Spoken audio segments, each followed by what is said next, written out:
All right, everybody, welcome to Unscripted in my basement, which will soon be at the Junction Studios. And thank you for Corby for my introduction. Real quick today, I'm actually not going to waste a lot of time on a bio. I'll just say this. I have my guest today is a Hilliard resident. And I think simply put, a mama on a mission. And if anybody's introduced or married to or knows a mama on a mission, then you want to get the heck out of the way and let them do what they want to do. So a couple of quick statistics. Let me read these real quick, and then we'll introduce my guest. Each day, 8 children die from gun violence in America. Another 32 are shot and injured, and this is all off the internet. The U.S. had 1,316 school shootings since 1970. Let me read that again. The U.S. had 1,316 school shootings since 1970, and the numbers are increasing. 18% of school shootings have taken place since the tragedy at Sandy Hook Elementary School in December of 2012. I have a feeling that number's probably increased in the last year or maybe more. So let my guest go ahead and introduce herself, and we will take it from there. Hi, Aaron. Thank you so much for having me today. My name is Tizzie. I live here in Hilliard with my 2 kids, Nevin and Callie, and my husband, Nolan. And I'm really excited to just share what we're working on, and I appreciate you giving us the space to do that. Absolutely. So it's Tizzie Nuss, right? Like bus, but with an N. Yeah. So Nuss, Tizzie Nuss. And again, former Hilliard resident, or how do I say it right? Current. Yeah. Current Hilliard resident. What's the word I'm looking for? Say whatever. We're both Hilliard residents. That's what I'm trying to say. I can't seem to think of it. Welcome to Unscripted. So whatever that word is, we are both Hilliard residents, and I'm so proud of you and what you're doing, because it's literally could be life changing for our kids, for kids in other schools, and it's really just awesome to have you on today. So let me get out of the way. Go ahead, and why don't you just tell us the story? Because the Spark Project is really what we want to talk about today. And again, as I led off with school shootings, this is a part of our reality. Unfortunately, it is a part of our reality as parents, as residents, as the United States. This is our reality, as you spoke of in the video. This is our reality. We used to, hide for or run through tornado drills and things like that. And now we do shooting drills, which is something I don't think a lot of people can get their head around. So let me get out of the way. Tizzie, go ahead and just tell us the story. Tell us the story, please, about the Spark Project. Sure. So thank you. I think it's important to kind of back up and maybe understand, like, why am I doing this? And right.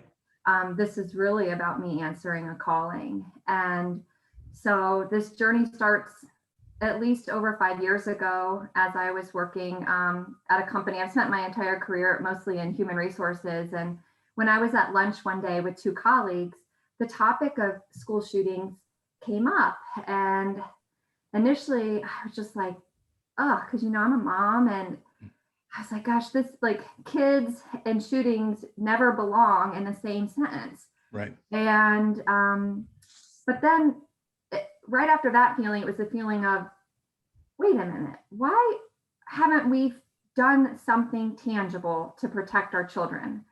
As you mentioned, we grew up with fire drills and severe weather drills. I didn't grow up with lockdown drills, but I know that my kids are experiencing those. And so I was like, what? Now they have the words and how to prepare them during these drills, but where is something that's going to actually step in and protect them, which just like this ignited in me.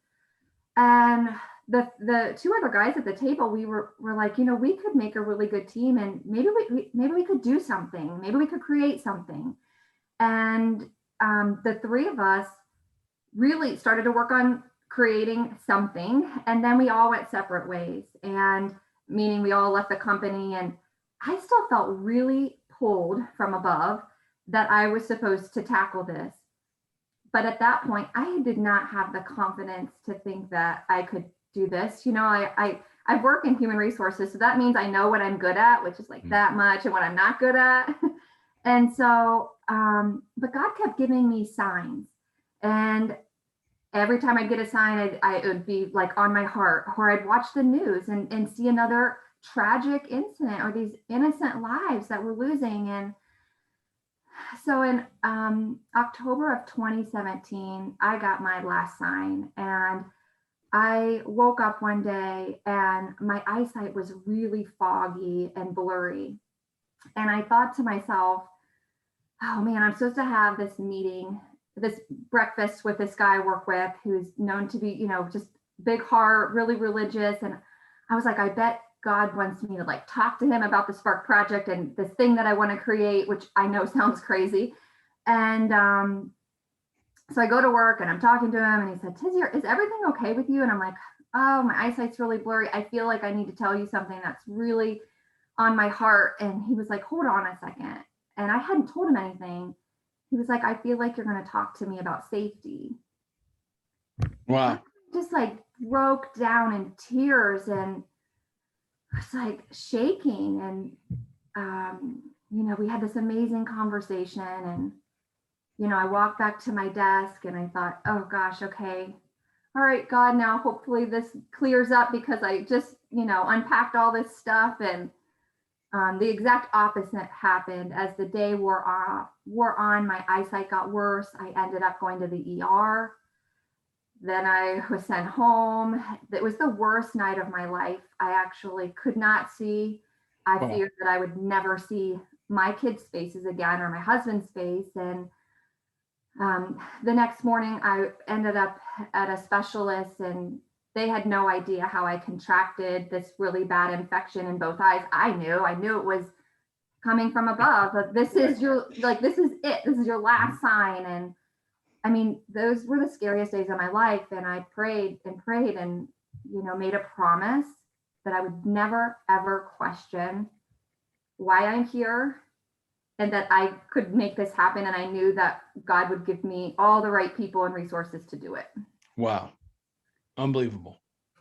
Yeah. And so thankfully, 2 days later, I got my eyesight back, and I did what anybody would do. I immediately called those two gentlemen and was like, I've had this life-changing experience and I need you guys. And they weren't in great places in their lives. And I was like, I just know this is supposed to be me. And so February of 2018, we created the LLC and got to work.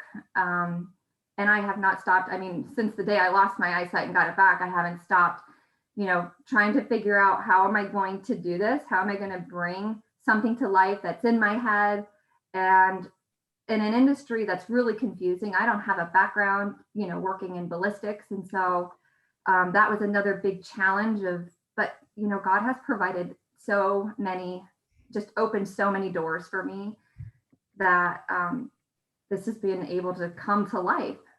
Right. And so it's so clear when it's so clear, right? And yet it's not. I mean, sometimes he has to shake us up a little bit, make us a little bit uncomfortable, but at the same time, like sooner or later, I've mentioned this, I don't know how many podcasts I've mentioned this, but it's like, go to Nineveh. Go to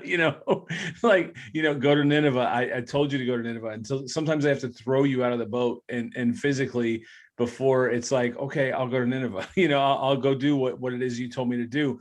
And so so we're in year 2 or 3 of this project from launch, from LLC. This is 2021. So I'm not very good at math, but it's 3 years. Me neither during the time. So 3 years, I've written right? down notes. I always forget like numbers and stuff. But so yeah, in 2018, I created the LLC with the help of a friend. I mean, there's so many stories of just people, as they hear what I'm doing, they're like, how can I help you? It was a friend who was an attorney. He's like, I'll create the LLC for you today. And so then I signed up for some business planning courses. I knew that I needed to get educated and I love people and I love networking, and I just continued to do that even more. Took accelerators, and I was introduced to a company here locally that is a product development company. So they kind of helped me take this idea. I wanted something that was lightweight. I wanted something that kids, could feel empowered. I mean, this is such a scary, hard topic. I wanted to bring kids into the conversation just like I would want my own, in a really safe and loving way. Mm-hmm. And so I knew that I wanted kids to be a part of designing it in some fashion. And so working with this local product development company, and then just as, like I said, there's been so many people, I was introduced to a gentleman who is a ballistics expert. And at the time, he just happened to be working at Ohio State, not because he was an expert, but so getting his support was huge. I mean, his entire career he spent in research and development, 22 years in the armored industry. Wow. I mean, the fact that he was in Columbus and I was connected to him, it just changed everything, because he helped us find the right material. He helped test in accordance with the standards that exist through the National Institute of Justice, which is extremely confusing. And what somebody may not know is, if you were to purchase something today as a consumer, there is no oversight from the government. The government oversight is for law enforcement and military, but nothing for consumer. These other products that are on the market. And I was just so confused by that. And so with his help, I mean, we have went above and beyond and done a ton of testing. And so to kind of fast forward, we spent some time in, product development and to testing. So fast forward last year in February, February 2020, I left my career in human resources for the Spark Project. And that was, another sign that I was given from above that I needed to just be all in. Mm-hmm. And we launched a crowdfunding campaign just to get us off the ground, to raise some money, offer a pre-order. And 2 weeks later, COVID happened. Oh. And, I felt so much pressure of like, I can never move fast enough, as you watch the news and you see things happen. Mm-hmm. But even, 2 weeks later, in the middle of a pandemic, we still had this successful crowdfunding campaign and this amazing support, which afforded us the opportunity to make and produce the very first Spark Shields last summer into fall, and make them right here. They're not just made in the US, they're made right here in Ohio. Wow, that's awesome. Yeah. And so that was amazing. And now, we're around out 2020 with, I've built a team of advisors to help me navigate, like, how do I continue to push us forward? And so that brings us now to 2021 and our second podcast, which I'm, thrilled that you invited us on. Yeah. Well, I'm so honored because I saw, when I saw what you were doing and again, I always want to support people from Hilliard, but I want to support anybody that has a story. Everybody has a story, but this is a fascinating story because, I mean, every morning I wake up, you can ask my wife, every morning I wake up, I turn on, not a plug because they're not a partner or anything, but I turn on ABC News or ABC 6 and I watch that, and then they switch over to Fox. And I watch my morning, I'm that guy. I'm that age now where I watch the Good Morning Show.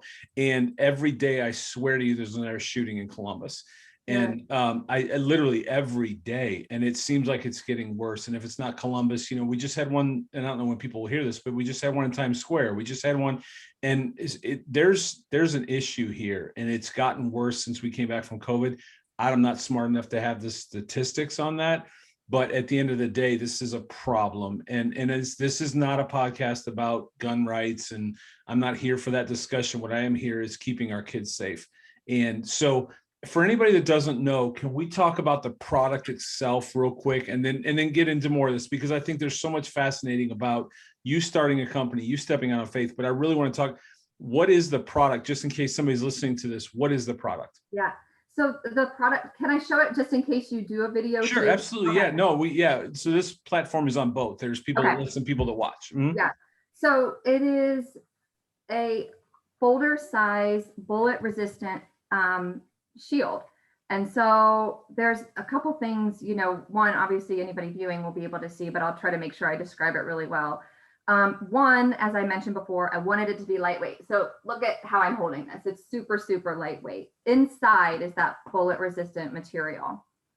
There's also the front is clear, and you can see my daughter's artwork from Happy Earth Day. Love it. But that was that important component I talked to you about, like how I want kids to put stickers or design it, and I want them to make it their own. It's just not this cold thing. And then there's also a lot of room in there. So it doubles as a folder. So you can put those papers that, you know, kids may or may not always get home to you that are easy to lose, or some people put an iPad in there or a phone. And then on the back, it's going to be hard to see because of the coloring, but there's handles. Right. They're kind of like just kind of blend in, but that's in case that emergency that we never want to happen, but then they have something they can crouch down and cover their head and their heart.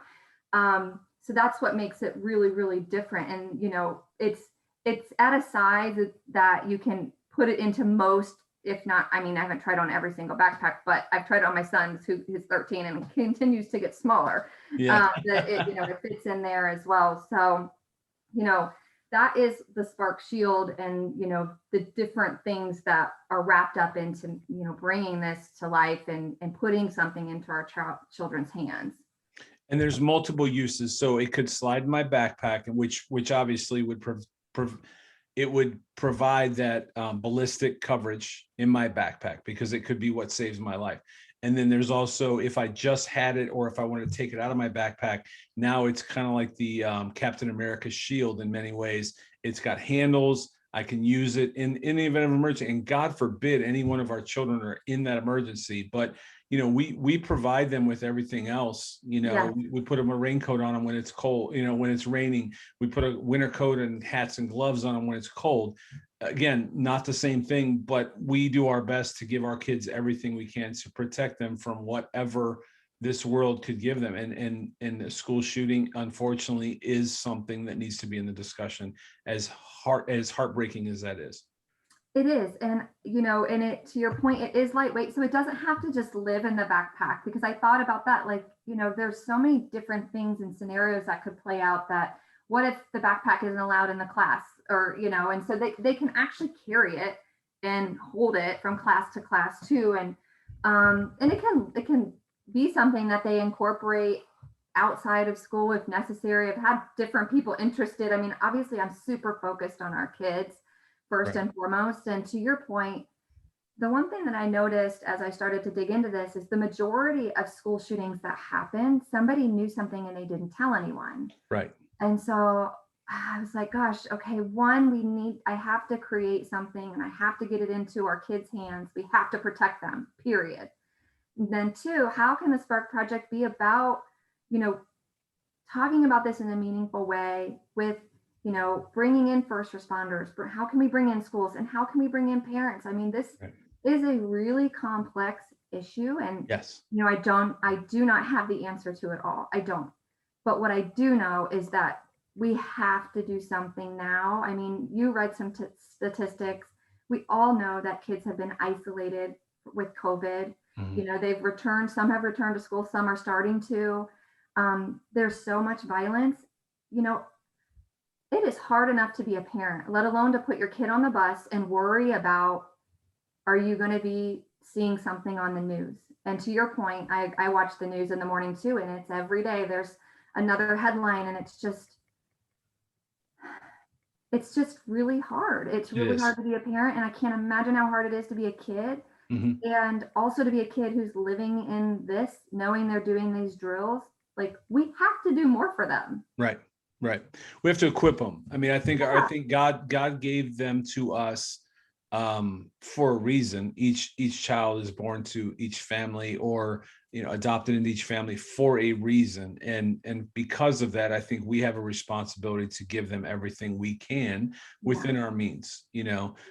That different rant, I guess, but I think along the same lines. But to your point, Tizzie, there's 16, the page that I printed off here to read off some statistics, there's 16.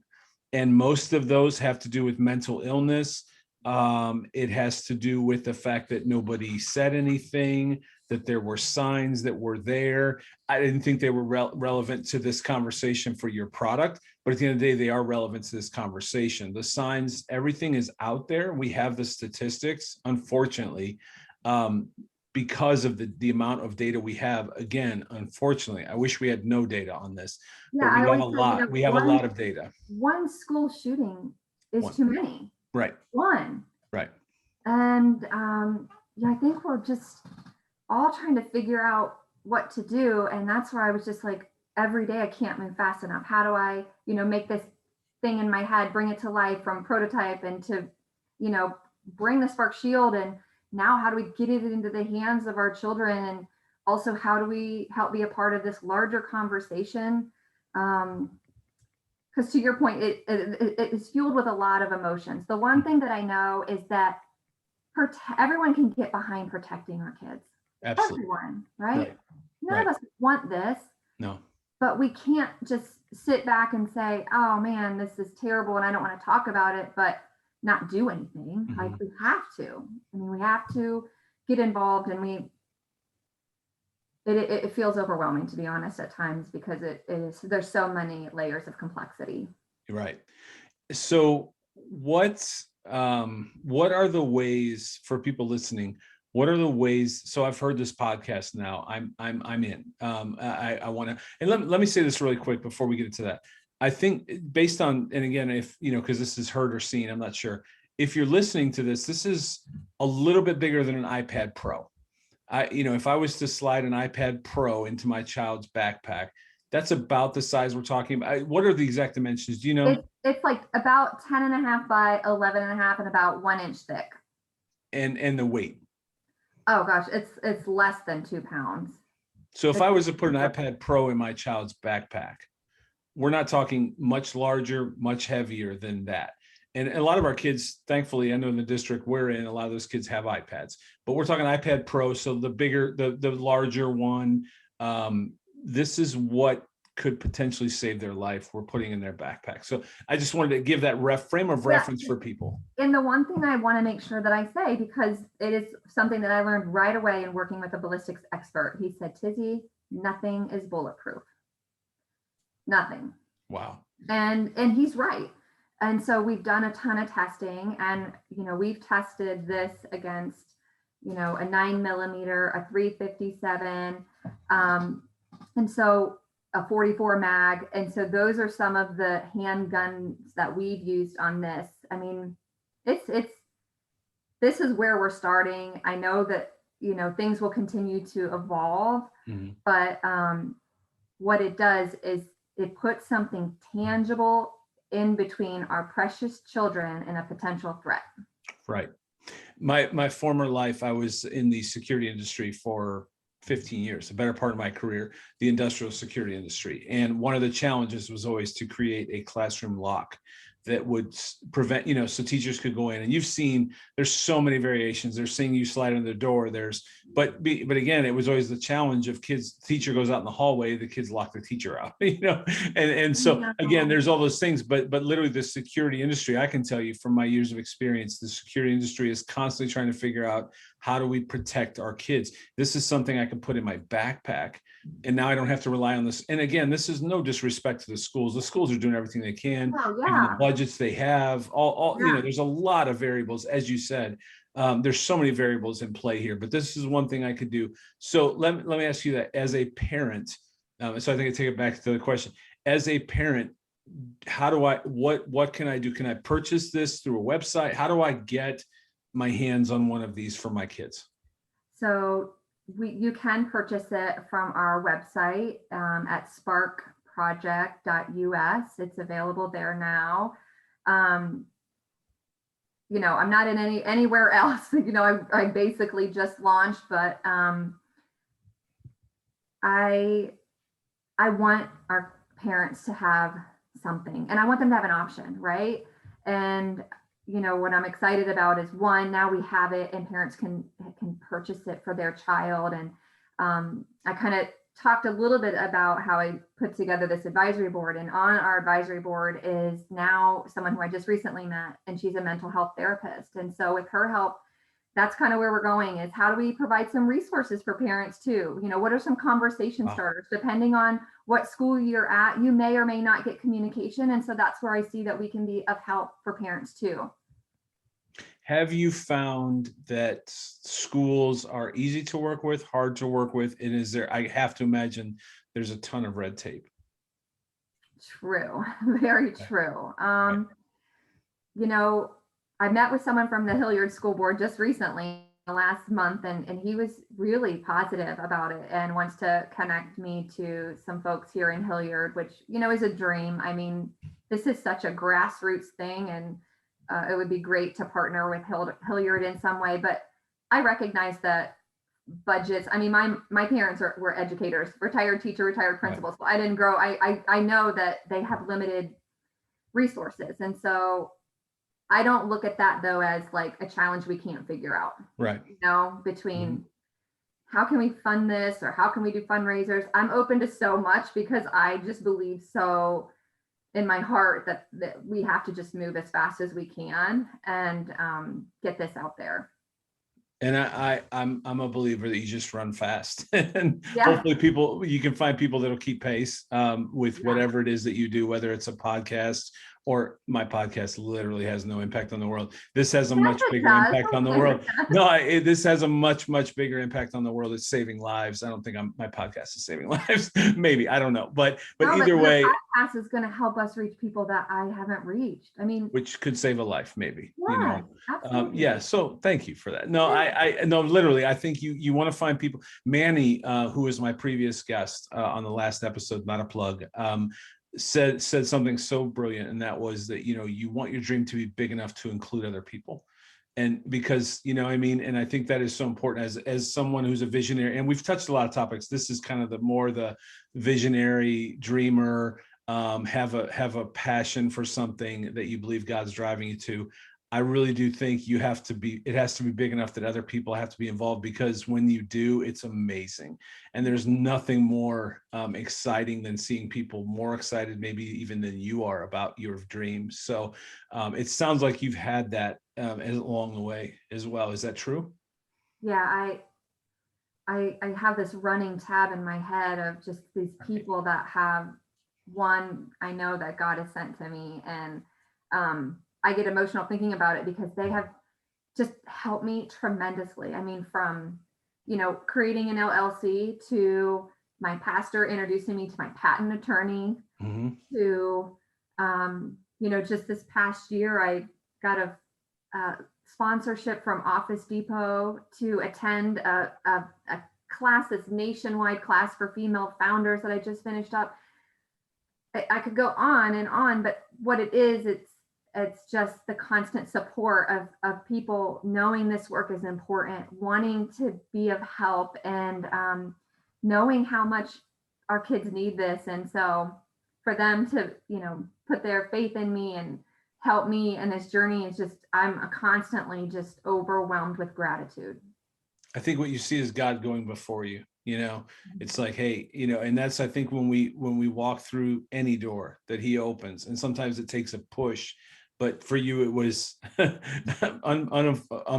being able to see.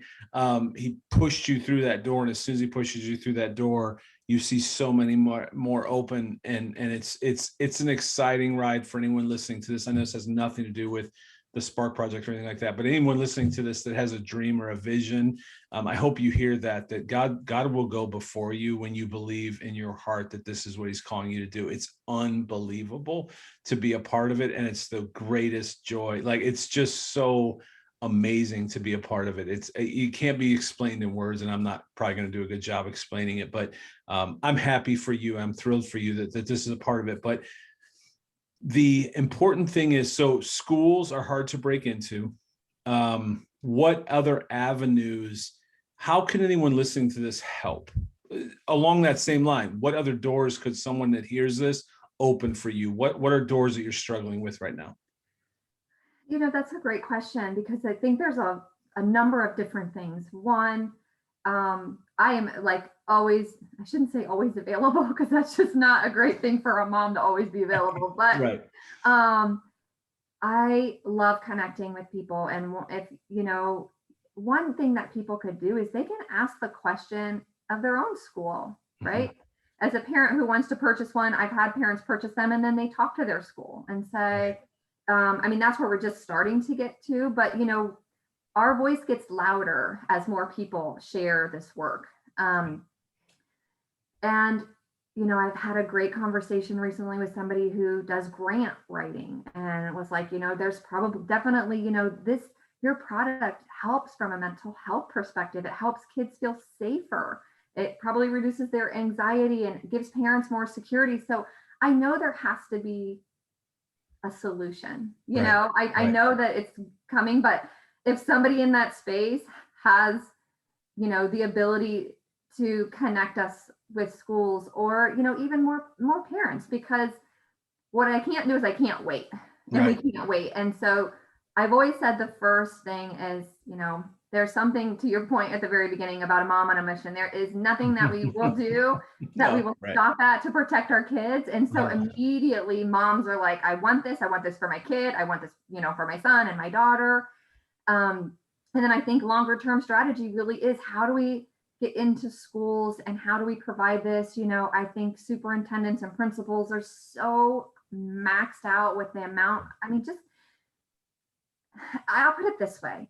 When I think about last year and even still this year, look how much we changed everything. This is not opinion, but for COVID, you know, we changed how far we can be from each other. We put masks, and again, this is not about right and wrong, but how many children died of COVID before we did that? Right. And so it gives me so much hope that we can make change happen. We can do it.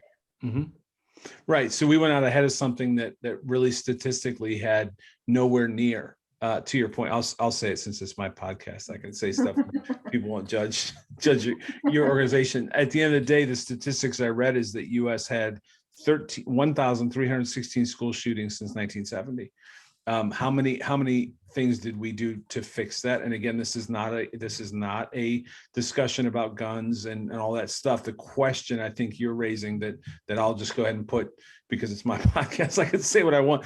The U.S. had 1,316 school shootings, and I bet that number's higher since 1970. And what have we done to fix that? And that's, again, I'm not asking about guns. I'm asking about what could our schools have done to fix it. And so ultimately it comes back to, you've created, so not all, you know, because it's easy for a lot of us to armchair quarterback everything and say, oh, you should have done this, you should have done that. You have actually gone out and done something, and which is, I just have so much respect for that. Instead of just saying we, and writing a letter to the school board or whatever it might have been, you actually went out and created a solution.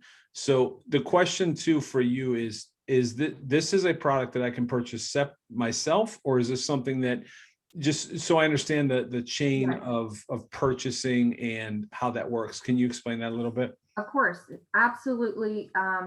We have a little bit of inventory left from our first round. I get nervous thinking about, like, okay, when that's out, I got to make a big, just another thing any business owner has to think about. Right. So yes, you can get a Spark Shield right now if you want one, if you want two, whatever that might look like. I have women buying them as well, which isn't something that I kind of alluded to, that I didn't anticipate. Right. But they're like, I've seen these shootings at these different malls and I'm not feeling safe. And I'm like, oh my gosh, I didn't think about that. And then if there is a school or someone interested in a bulk order, that would be something that we can absolutely do, but would have to do, I would have to talk to them directly so that we could kind of work through the logistics and the timing and whatnot. But we have this great team of amazing people that are our partners that are here in Ohio, that have the biggest hearts, that have helped me bring this dream to life. And I feel so fortunate, to have their support, and for this to also be made here just feels so special. Are there any partners you want to go ahead and give a shout out to? Not that the two people listening to this would hear it, but is there anyone that you'd like to give a shout out to? Yeah. So one organization is called Fortner, and they're a family-owned business on South High, and they do upholstery work. And so what's so incredible about how I found them is, okay, real quick, can I give you a story about it? Absolutely, yeah. So my product development guy had said, hey, I talked to these people at Fortner, and I didn't know the name. And I'm like, every day, move, move, move. And we didn't have the product ready. He's like, they do upholstery work. And I'm like, what is he talking to me about? Like, I couldn't even understand. Right. And I was supposed to go meet my patent attorney for the first time. You know how you said you aren't good with numbers? I'm not good with numbers, and I'm terrible with directions. And so I plugged into my maps the address on, downtown on High Street to meet my potential patent attorney. And when I got to like South High, way away from any of the like high-rise buildings, I'm like, where am I at? And so I stopped at this big area and it said the Fort. And I was like, oh, I went the wrong way. And it's because I didn't have the right zip code. So I turned around and went back. Fast forward a week later, when my product development guy was like, Tizzie, they love what you're doing, this people at Fortner, and they want to help you. And I'm like, oh. And he's like, they're going to be able to do things. They've had this family-owned business for generations. They can get your costs down. And I was like, oh, now I hear you, Right. And so when I went to meet with them, that was the building, the Fort on South High, that I got turned around the week before. Wow. Wow. And that's, there's always the joke, and I'm sure many people have heard it, maybe not, of, there's somebody came and knocked on the door and said, hey, there's a flood coming, you need to get out. And the person stayed. And then the next thing, somebody came and he said, hey, I've got a canoe because the water's rising. He said, I got a canoe. And I'm destroying the joke right now, but there's a canoe, the guy comes by in a canoe. He says, hey, the water's rising, you need to get out. And the guy's like, no, I'm good. God will save me. And then he's sitting up on the roof and a helicopter comes and he says, hey, there's the flood's up to the roof. You need to get out of here. And he's like, no, God will save me. He dies. He goes to heaven and he says, he walks in, he said, I thought you were going to save me. And God said, well, I sent you a person, a canoe, and a helicopter. Right. I mean, I destroyed the joke, but anyway, it's the same idea. Like, I think we get those signs and wonders, and so often we ask for them, but then we don't miss them. We just don't take advantage of them. Maybe. Is that fair? It is. And I'm so in tune. Like, I know that was an example of me not being in tune, but like after losing my eyesight, I feel like I'm always like, that's a sign. That's a sign.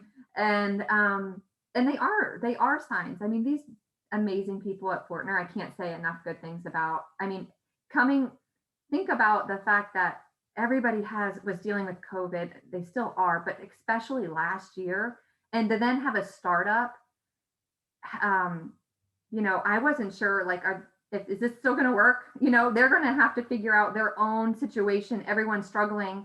But of course they came through and they helped bring this to life, and they're fantastic people. I love them. They're amazing. And I think, and maybe I'm speaking out of school, Ohio State was somewhat involved, right? In the ballistics piece. Okay. Yes. Thank you. I should have said that. No, I just want to make sure that was correct. Yeah. So the gentleman, he isn't there anymore, but he was working at Ohio State at the time. And so he was working at CDM. It's like their Center of Manufacturing and Design Excellence. And so really we get to say it's developed in conjunction with the Ohio State University, which feels pretty amazing. And then to have this ballistics expert who is still advising me and a part of our team, I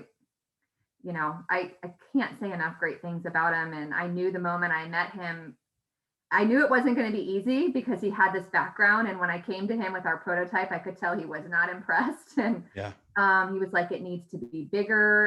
And I was really concerned that, maybe we weren't going to make it happen.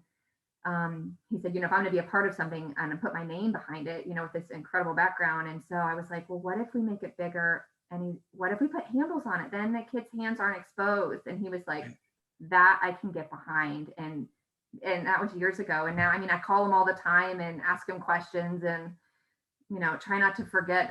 This guy is just incredible. And I'm so incredibly grateful for his, not only just like knowledge, but support and guidance. And, he continues to help me as I think about like, the Spark Shield will continue to evolve in what we do. And to know that I have somebody support like that, I feel like we're in great hands. Yeah, and I will include the video and with the footnote that it was for a crowdfunding that I think has since passed or ended. However, right. The video is really powerful because it shows even your early prototypes as you went through that process, which is awesome. what are the, and I'm going to put you on the spot, what are 3 ways that anyone listening to this, maybe you don't have 3, maybe there's only 1, but what are 3 ways that people can help you, the Spark Project, and get this to the next, whatever's next that God has for you? Because honestly, it's really whatever God has for this project, which clearly he's called you to, he's helped you design, he's opened the doors, he's paved the way. What for you, what wind can people put in your sails to continue this on? Oh my gosh, I feel like I should have this, like, this is such a great question and it is so important. And, something I have to get better is asking, right? Right. What one thing people can do is they can join us. I mean, you can follow us on social media. We're on Instagram, Facebook, and LinkedIn at the SPK PJT for Spark Project. I got to figure out how to change that because it's really confusing, but that's what it is right now. Okay. 2, if you're interested and want to learn more or purchase a Spark Shield, that helps a ton.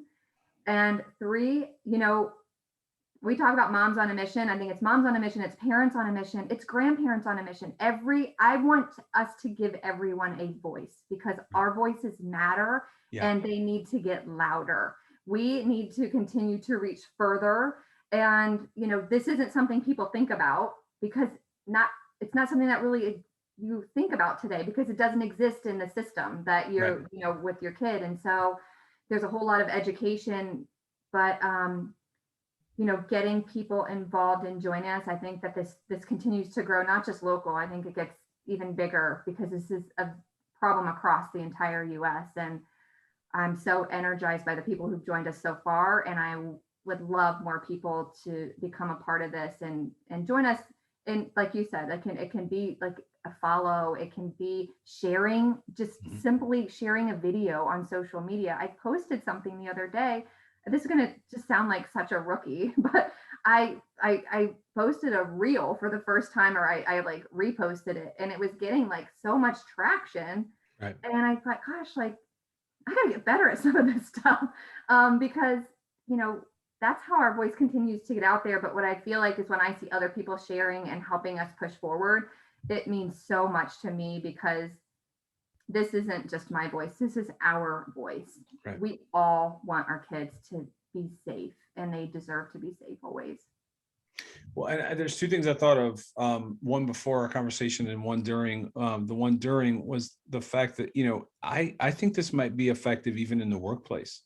That's just where we are today. And I know we've talked a lot about our kids because obviously that's, first and foremost for some of us, but even if you're single and you're in a workplace, workplace violence is real. I don't even have the workplace violence statistics. I can't even speak to that right now. But as we said, just turn on the morning news, literally every morning there's a shooting, and some of them are in neighborhoods or whatever. But at the end of the day, if it makes you feel better, maybe slide one in your backpack. I carry a backpack to work every day. That's just what I do. And that's, if I just had one other piece in that backpack, it doesn't make a difference, but it could make a difference in my life.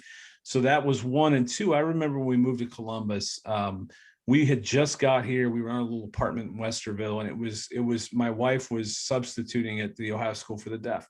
And she was at the school, and I came home because the Columbine shooting was happening in real time on TV. And I don't know that I've ever been more scared, and we didn't even have kids yet. But I don't know that I've ever been more just numb and scared because this might have even been before cell phones or early in the cell phone years. So you couldn't just have that immediate contact, like, are you okay? And I just remember when she walked in the door safe, and again, it wasn't in Columbus, it wasn't at her school, but at the end of the day, it became very real for me. And I think for each one of us, every time this happens, it becomes very, very real. I don't even know if I'm allowed to say this, but I know Hilliard Schools at one point had a threat, which thank God they caught early. I think we go back to the statistics, and I don't even know if I'm allowed to say that, but it's okay. But I know they caught one early. So we can't say this won't happen in my neighborhood. It could happen in your neighborhood. It could happen to any of us at any time. And this product will certainly help. It could save their life.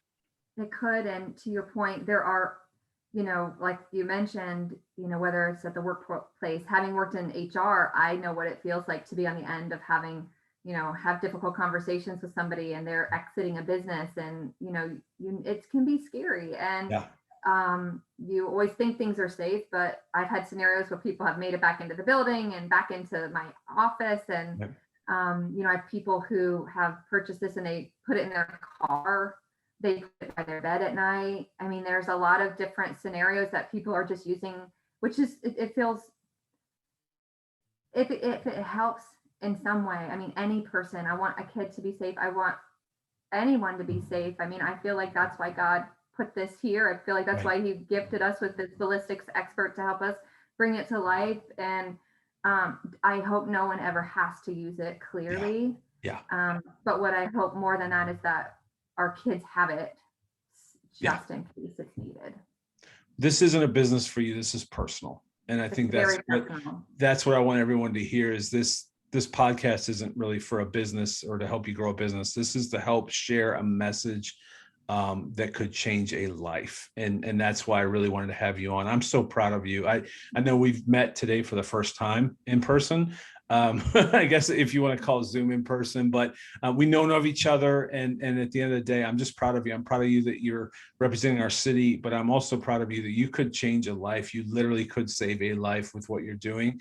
And anything I can do, you have my commitment that this podcast, whatever it could do to help you, as both Hilliard residents, I think we're both just kind of scratching the surface of what both of these things could become. Yours much, much more important than mine, but anything that I can do to help you, you have my full support, 100%.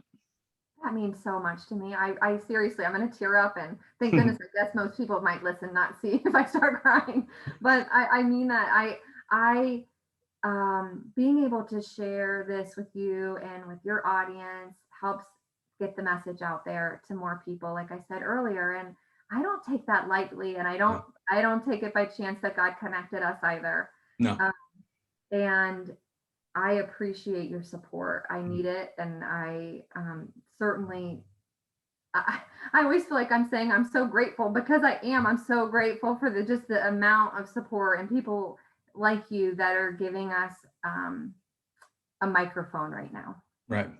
The last question I have for you is, have you ever thought about going on Shark Tank? Oh my God, people ask me that all the time. Seriously, why not? Have you? I actually submitted an application. Gosh, I don't remember. Everything is a blur. I see here, there comes the numbers. I'm like, numbers and dates and directions. Yeah, you know what? I think what you probably can read from me is I am not opposed to how we can do this fastest. Yes. And for me, it is, if that's where God wants this to go, I know that's where it's going to go. I have so much faith that this is his work. This is his message. I'm just trying to not screw it up so much. Yeah. And, I don't know. We'll see.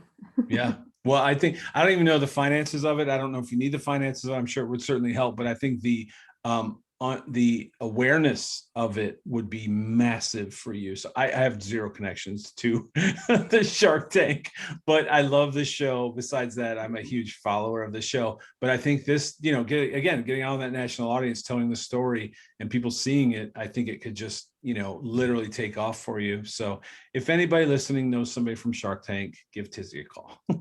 Call me. I know. I feel the same way. I'm like, that kind of like ability to change and really spark change at that kind of like, that's an accelerant that I think that we can all hope for. And whether it's that, whether it's somebody else that has, a lot more capital than maybe I do, that any of that, this is just all about getting this into every single kid's hand. Absolutely. So quickly, and I'm sorry for so much time today, but I'm so thankful for all your time today. This has been great. What are the links? One, the website, two, to contact you, and then three, any other links that you may want to share. But just for the post and for anybody listening to this, what are the best ways to support you and then to contact you? You can contact me. Well, first is our website is sparkproject.us. We are on LinkedIn, Instagram, and Facebook, and that is at SPKPJT. So again, it's kind of like Spark and Project, like abbreviated. Perfect. And you can certainly reach out to me on social media as well. I'm accessible there, and welcome any comments or feedback or ideas. I feel like the best things happen are things like this, and someone contacts me and they're like, you know what, I know so and so, or whatnot. I mean, that's just the magic of what you're doing, is you're connecting people that are supposed to be connected, and they aren't going to get there without you. Well, thank you. I like to be 6 degrees of Kevin Bacon, and it's one of my favorite parts of this podcast. Honestly, I don't have a vision or a dream or a goal really for the podcast, outside of just putting a spotlight on people like yourself that are making a difference in the world and have a story to tell. And we all have one, but this is a special one. And I'm thankful for you. I'm proud of you. And I'm thankful to call your neighbor, even though we're not next door neighbors or anything, but I'm thankful you're in our city, and that anything I can do to help, I'm here to help you.